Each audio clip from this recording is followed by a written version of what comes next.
Halo, Assalamualaikum warahmatullahi wabarakatuh. Sekarang lagi ramai ada sebuah pembahasan tentang melejitnya UKT di sebuah kampus negeri yang ada di sebuah kota kecil yang bernama Purwokerto.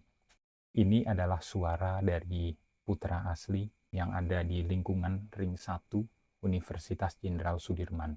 Banyak yang mengatakan bahwa UKT melejit, tapi fasilitas sulit, atau fasilitas seperti di era zaman Majapahit. Tapi bagi kami, warga asli yang ada di lingkungan Universitas Jenderal Sudirman, tak hanya sekadar UKT sulit, karena itu tidak berdampak kepada kami. Yang berdampak kepada kami adalah UKT melejit, tapi tak hanya sekadar sulit, tapi masyarakat masih berada di sebuah kondisi yang bisa dikatakan malah melarat. Bukan tanpa sebuah alasan, hanya UKT naik, ada yang mengatakan sampai 6 kali lipat, ada yang mengatakan naik sampai 70%. Tentu ini menjadi sesuatu yang sangat tinggi, menjadi sesuatu yang sangat meresahkan bagi mahasiswa dan juga orang tua atau wali dari mahasiswa-mahasiswi yang merasakan bahwa kenaikan UKT ini terlalu ugal-ugalan. Bagi kami, Universitas Jenderal Sudirman bukan hanya sekadar laboratorium intelektual. Oke, Universitas Jenderal Sudirman melahirkan banyak sekali ilmuwan, melahirkan banyak sekali lulusan-lulusan yang berkualitas, yang juga berkontribusi terhadap pembangunan bangsa Indonesia. Akan tetapi ada sesuatu hal yang hilang, ada sesuatu hal yang terlupakan yang akan saya bahas di sini. Bahwasanya Universitas Jenderal Sudirman tak lebih hanya sekadar sebuah tembok tinggi yang susah digapai bagi kami. Kenapa seperti itu? Ada alasannya. Bukan berarti karena saya tidak merasakan bangku kuliah di Universitas Jenderal Sudirman. Dulu saya pernah mendaftar di SBMPTN. Saya mendaftar di tahun 2018 dan memang belum rezekinya untuk masuk menjadi bagian dari UNSUD. Tapi bukan berarti saya nggak kuliah, saya kuliah di UIN Saizu Purwokerto, dan saya tidak menyesali sedikit pun ketika saya tidak kuliah di UNSUD, karena saya mendapatkan pengalaman yang sangat luar biasa selama kuliah di UIN selama 4 tahun. Bukan berarti saya karena gagal masuk ke UNSUD atau ditolak, justru dengan kondisi seperti ini saya kemudian melihat sesuatu yang sangat penting untuk diperhatikan. Pada tahun 2020, saya KKN karena waktu itu COVID, maka KKN-nya adalah KKN DR atau KKN dari rumah. Pada suatu kesempatan saya berkunjung ke kantor kelurahan dan kemudian bertemu dengan Pak Lurah dan saya meminta data warga masyarakat Grendeng. Ternyata yang mencengangkan adalah jumlah sarjana yang ada di Kelurahan Grendeng sangat rendah dan terlalu sedikit untuk total populasi masyarakat Grendeng. Dan yang saya permasalahkan di sini adalah memang kontribusi UNSUD terhadap pembangunan pendidikan yang ada di lingkungan Ring 1 Universitas Jenderal Sudirman. Kalau kemudian dinarasikan, oh kan dengan adanya perguruan tinggi, kemudian bisa mendongkrak ekonomi warga masyarakat lokal. Nah, ini yang menjadi permasalahan juga kawan-kawan. Silahkan kawan-kawan cek, seminimalnya bisa dicek. Sepanjang jalan kampus yang sudah sangat terkenal, ada berapa banyak yang memang warga asli, warga lokal, ataukah pendatang.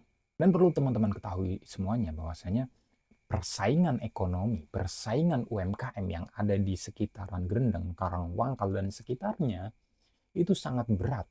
Banyak pendatang yang kemudian bermukim di sekitaran Universitas Jenderal Sudirman, kemudian menjadi sebuah persaingan yang terkadang juga melahirkan persaingan yang kurang sehat. Maka banyak yang kalah dan kemudian banyak yang tidak bisa atau tidak mampu bersaing. Pada akhirnya ya tidak menjadi apa-apa. Itu satu contoh saja di jalan kampus, belum kemudian di daerah-daerah yang lainnya. Dan juga kalau teman-teman mau melihat representasi dari ketertinggalan masyarakat Grendeng, teman-teman bisa melihat, bisa cek yang sering kali itu ada di hari Jumat. Ya. Di hari Jumat pagi biasanya, itu ada masyarakat yang mereka membawa barang-barang bekas, yang kemudian mereka duduk-duduk di bawah pohon yang ada di sekitaran pertigaan lampu merah kampus UNSUD. Itu adalah representasi dari warga asli Kelurahan Grendeng yang ada di pojok bagian timur yang ada di dekat dengan Kali Pelus. Dan juga yang menjadi miris adalah kampus ini tidak hanya terjadi di Universitas Jenderal Sudirman saja, tapi ini menjadi sebuah perhatian yang harus betul-betul diperhatikan oleh seluruh kampus. Bahwasanya kampus itu berlomba-lomba untuk melakukan penelitian dan pengabdian di wilayah 3T. Terluar, terdepan, dan tertinggal. Ini yang menjadi satu hal yang dilupakan, bahwasanya dengan indikator seperti itu tidak perlu jauh-jauh ke wilayah 3T. Justru silahkan dilihat di ring 1 lingkungan kampus, itulah masalahnya ada di situ semuanya. Coba dicek dengan adanya perguruan tinggi, apakah sudah betul-betul menjadi sebuah laboratorium intelektual yang kemudian melakukan penelitian dan pengabdian terhadap masyarakat sekitar yang memang membutuhkan. Satu aspek saja pendidikan, belum aspek yang lainnya. Di sini kami merasakan bahwasanya masih banyak masyarakat yang bahkan tidak tuntas sampai kemudian ke jenjang pendidikan SMA, apalagi sarjana. Masih banyak masyarakat miskin, masih banyak masyarakat tertinggal, masih banyak kemudian masyarakat yang kurang mengenyam pendidikan, yang tidak perlu jauh-jauh ke wilayah 3T, cukup di ring 1. Ring 1, belum ring 2 dan yang lain sebagainya. Ini masih menjadi sebuah hal yang harus diperhatikan. Dan ini seringkali terlupakan. Padahal ini adalah kasus kejadian yang terjadi di lingkungan yang sangat-sangat dan paling terdekat dari kampus. Terlebih lagi dalam pembangunannya, Universitas Jenderal Sudirman memiliki sejarah yang kelam, sangat kelam, yang dirasakan oleh para pendahulu kami yang ada di sini. Yang mungkin nggak akan saya bahas di sini karena akan terlalu panjang. Dan kalau misal ada permintaan untuk membahas tentang sejarah kelam ini, maka tidak menutup kemungkinan untuk kami bahas. Dan juga tidak hanya sebatas itu permasalahannya. Permasalahan yang lainnya tentu saja banyak. Yang saya bahas di video ini hanya beberapa saja yang saya rasa perlu untuk diperhatikan. Ketika adanya sebuah perguruan tinggi, maka akan menjadi sebuah magnet bagi orang-orang di luaran sana untuk datang berbondong-bondong, entah untuk belajar ataupun mengadu nasib ataupun memperbaiki kondisi ekonomi dan yang lain sebagainya. Dengan bertemunya orang-orang yang berbeda, maka ini menjadi sebuah permasalahan sosial, permasalahan berikutnya. Proses akulturasi tidak terbendung dan tidak terarah. Banyak mahasiswa-mahasiswa yang bisa dibilang sebutannya itu mahasiswa kupu-kupu, kuliah pulang, atau kuliah nongkrong, yang itu kemudian menimbulkan kebisingan yang ada di sekitaran masyarakat.